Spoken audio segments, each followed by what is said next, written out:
So for new employees, giving them just little bits of the information, not making half of a day their onboarding all about cybersecurity. That would be horrible, even for somebody that's in the profession. So just giving them some of those basic, nobody's going to ask for codes. Nobody's going to ask for your password. If it seems like the boss is asking you to do something, follow your procedures, don't engage with them, seek help outside of that. So those are your basic pieces there. And then just make security awareness fun. That's probably the most important thing there, is to make it something enjoyable. Go over an email that maybe did come in and was spotted and just show it to everybody and say, here's where they tried. These are the things to watch out for. Having lunch and learns, or even small get-togethers where you go through and look at emails or look at other attacks against security. Just look at those and talk through them. Treat the users like they are the adults that they are. So you should update them as newer threats come about. So if you're not talking about AI being used by attackers now, you should make them aware that you are less likely to see those poorly spelled emails or the ones with bad grammar, because the attackers can now leverage AI to do all the email writing themselves. You don't have to update the content all that often, just as new threats come about. But what you should do is you should break that content up and you should just send it out bit by bit, because this needs to be something that's done throughout the year, not just because, it's October and it's cybersecurity month.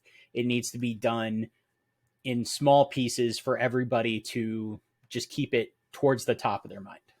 The area where employees make mistakes that hurt a company from a cybersecurity standpoint is that just simply that we're human. We have a strong desire to want to help each other. And when we see something come across our email or come through our chat that says, hey, I need you to help me with something, you instinctively want to do that because that is your coworker and you're wanting to help this person out. Or it could be who you think is a customer and you're of course wanting to help them out. So having to break that down a little bit is really an important piece. And it's simply telling the person, okay, you don't have to drop everything and go help do whatever the email asked you to do. You need to take that extra step and just ask, is this how we want to approach this? Is this actually the real thing?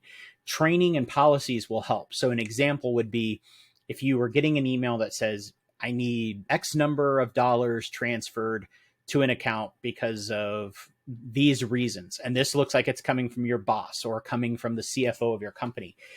If your policy says any transfer over $5,000, $50,000, whatever, if that transfer is more than that, you must then pick up the phone and actually speak to that person. You don't just fill that request through email.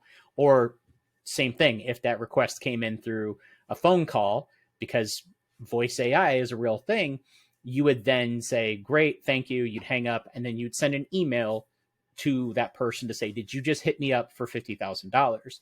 So that training, to not necessarily train out that willingness to help, but to train in the, okay, help them, but also know that this may not be legitimate and take that extra moment to confirm it.